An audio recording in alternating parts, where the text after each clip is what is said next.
Je m'appelle Ousmane Boubé, je viens du Niger. Je suis Vadim Osdevouba, premier secrétaire de la Force montante congolaise, organisation de jeunesse du Parti congolais du travail. Je m'appelle Ranevson, je viens de Madagascar.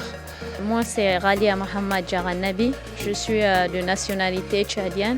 C'est la première fois que je viens en Chine, mais j'ai toujours parcouru l'histoire de la Chine en étant chez moi, parce qu'elle est par-dessus tout riche de sa culture et des valeurs qu'elle défend.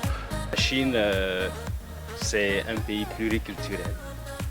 Il y a beaucoup, la culture elle est enracinée, c'est l'ADN de la Chine. La première fois que j'étais ici en Chine, c'était en 2017 et c'était à Shanghai.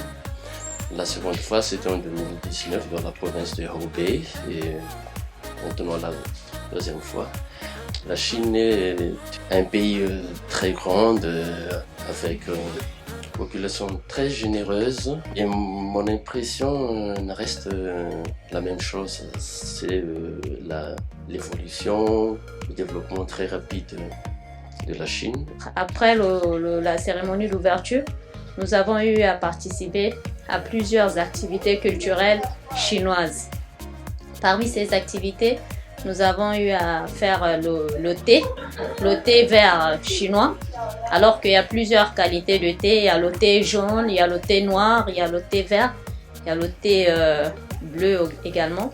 Mais nous avons dégusté le thé vert, qui est un thé vraiment naturel et qui se boit sans sucre, alors qu'en Afrique, on boit du thé avec du sucre. Et à la différence ici en Chine, c'est un thé qui a une très bonne odeur. Et personnellement, j'ai vraiment apprécié le thé. Et après la dégustation du thé, nous sommes passés ici à la mécanique chinoise. Donc avec les enseignants, ils nous ont montré plusieurs mécanismes chinois, mais on a préféré le cœur. Le cœur, ça représente l'amour, la coopération et l'amour aussi de la Chine et des Chinois. Donc on a décidé avec les collègues de faire un cœur sous forme de bois avec plusieurs mécanismes pour pouvoir représenter notre amour envers la Chine et faire reconnaissance de la coopération entre les pays africains et la Chine. Et c'est pour aussi remercier la Chine, c'est pour la raison qu'on a choisi de faire le cœur. Preuve par neuf, la culture chinoise est une culture immensément riche et je crois que la culture est une âme bienveillante qui permet l'harmonie de tout un peuple. Et c'est cette culture chinoise qui est sans doute source de développement inclusif du pays. Et donc je sortirai d'ici les étoiles plein les yeux et plus fort que jamais. C'est vraiment un très bon festival. Ça nous permet de connaître d'abord la culture chinoise et de connaître aussi la Chine exactement, vu la coopération et les relations qu'il y a entre l'Afrique et la Chine.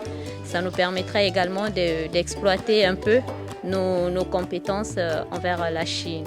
Et c'est aussi une connaissance de tous les pays africains. Donc c'est un rassemblement, quoi. Alors qu'on ne se connaissait pas, il y a certains pays que je ne savais pas, mais grâce à ce festival, j'ai découvert aussi certains pays africains que je ne savais pas au départ. Et je tiens à remercier les autorités politiques, administratives, enfin notamment le ministère des Affaires étrangères, pour avoir organisé ce festival riche en symboles, qui est un cadre d'échange entre deux cultures, la culture africaine et la culture chinoise. Et je suis convaincu que cette coopération sino-africaine est une coopération combien porteuse d'espoir pour nos deux peuples respectifs.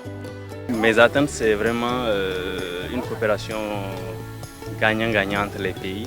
Déjà, la Chine, présentement dans mon pays, la Chine elle est présente dans mon pays.